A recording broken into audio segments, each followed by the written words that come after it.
Ada satu undangan televisi yang tiba-tiba membuat nama April DA7 kembali jadi bahan perbincangan.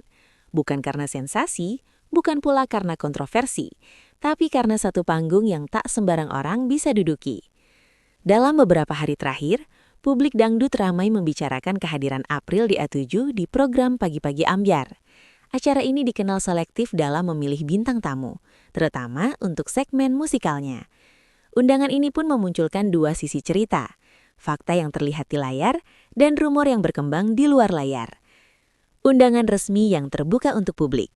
Yang pertama, mari kita mulai dari sesuatu yang benar-benar bisa diverifikasi. Kehadiran April DA7 di Pagi-Pagi Ambyar bukan isu samar, tapi tayangan yang benar-benar disiarkan secara nasional. Dalam episode tersebut, April tampil sebagai bintang tamu, berinteraksi dengan host, dan membawakan penampilan vokal secara langsung. Tidak ada penyamaran, tidak ada penyebutan ambigu, nama April DA7 diperkenalkan jelas sebagai penyanyi yang diundang oleh pihak produksi. Dalam dunia televisi nasional, undangan seperti ini tidak muncul secara tiba-tiba. Ada proses kurasi, pertimbangan konten, dan penilaian profesional yang melibatkan tim produksi. Dari sini, kita bisa memastikan satu hal, kehadiran April bukan kebetulan, melainkan keputusan redaksional. Dari fakta yang terlihat ini, kita masuk ke konteks berikutnya yang tak kalah penting. Dugaan April mulai naik kelas ke pasar mainstream. Di luar tayangan resmi, muncul pembicaraan yang berkembang di media sosial dan komunitas penggemar dangdut. Sebagian mulai berspekulasi bahwa undangan ini adalah sinyal April mulai diarahkan ke pasar yang lebih luas. Rumor ini muncul karena Pagi-Pagi Ambyar dikenal bukan hanya mengundang penyanyi dangdut kompetisi, tetapi juga figur yang dianggap relevan secara nasional. Beberapa netizen menafsirkan kehadiran April sebagai langkah awal menuju jalur mainstream entertainment.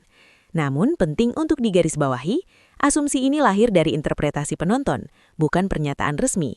Belum ada konfirmasi dari pihak April maupun stasiun televisi terkait arah karir tersebut. Spekulasi ini memang menarik, tetapi belum memiliki pijakan kuat selain persepsi publik. Dari sini, kita kembali ke fakta lain yang bisa diamati langsung. Kualitas vokal jadi sorotan saat siaran berlangsung. Hal berikutnya yang tak bisa diabaikan adalah respons terhadap performa April saat tampil. Dalam segmen bernyanyi, April membawakan lagu secara live tanpa banyak gimmick. Beberapa momen menunjukkan kontrol vokal yang stabil, artikulasi jelas, dan ekspresi yang matang. Host acara bahkan memberi respons spontan terhadap teknik vokal dan pembawaan panggungnya. Respons seperti ini biasanya tidak diskenariokan. Dalam program live atau semi-live, reaksi host seringkali mencerminkan kesan nyata di lokasi. Dari sisi ini, kita mendapatkan gambaran bahwa undangan tersebut diikuti dengan performa yang memang memenuhi standar layar nasional. Setelah kualitas panggung terlihat, rumor lain pun ikut berkembang. Isu adanya rekomendasi orang dalam. Di balik layar, muncul bisik-bisik yang menyebut April diundang karena adanya rekomendasi tertentu. Isu ini beredar dari komentar netizen yang menduga adanya koneksi industri. Rumor seperti ini sebenarnya sering muncul setiap kali penyanyi kompetisi tampil di TV nasional. Sayangnya, sampai saat ini, tidak ada bukti atau pernyataan yang mendukung dugaan tersebut. Tidak ada nama produser, tidak ada kutipan sumber, dan tidak ada informasi valid yang bisa diverifikasi. Semua berhenti pada asumsi, katanya. Karena itu, rumor ini harus ditempatkan sebagai dugaan liar yang belum terbukti, bukan sebagai fakta industri. Dari isu koneksi, kita kembali melihat fakta yang bisa diamati publik. Respons penonton dan jejak digital setelah tayang. Setelah episode tersebut ditayangkan, jejak digital April menunjukkan pergerakan yang menarik. Pencarian namanya meningkat, cuplikan penampilannya beredar di berbagai platform, dan kolom komentar dipenuhi diskusi. Ini bukan klaim sepihak, tetapi pola yang umum terjadi ketika seorang penyanyi mendapat exposure nasional. Video potongan acara dibagikan ulang, dan nama April kembali muncul dalam percakapan publik. Respons penonton menjadi indikator penting dalam industri hiburan, bukan sekedar hadir di layar, tetapi bagaimana publik merespon setelahnya. Dari sisi ini, undangan tersebut memberi dampak nyata, setidaknya dalam perhatian audiens. Namun, perhatian publik seringkali memunculkan rumor lanjutan. Spekulasi kontrak dan proyek televisi selanjutnya. Rumor terakhir yang ramai dibicarakan adalah dugaan April akan mendapat proyek lanjutan dari televisi. Beberapa penggemar menduga undangan ini bukan yang terakhir. Ada yang menyebut kemungkinan kolaborasi, ada pula yang berharap April akan sering tampil di program serupa. Namun sekali lagi, semua ini masih berada di wilayah harapan dan asumsi. Tidak ada pengumuman kontrak, tidak ada bocoran resmi, dan tidak ada jadwal lanjutan yang dikonfirmasi. Dalam industri televisi, satu kali undangan tidak otomatis berarti kerjasama jangka panjang.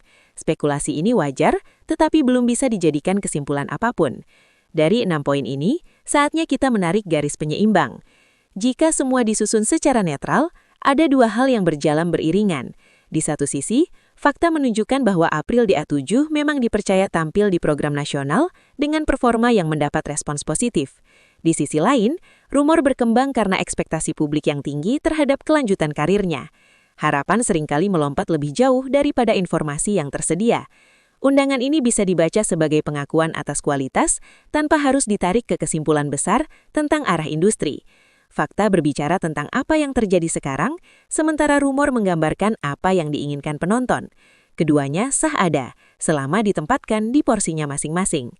Pertanyaannya sekarang, menurutmu, apakah undangan April di A7 ke Pagi-Pagi Ambyar murni soal kualitas panggung atau awal dari sesuatu yang lebih besar? Tulis pendapatmu di kolom komentar. Dan kalau kamu ingin terus mengikuti berita dangdut dengan sudut pandang yang jernih dan berimbang, jangan lupa subscribe.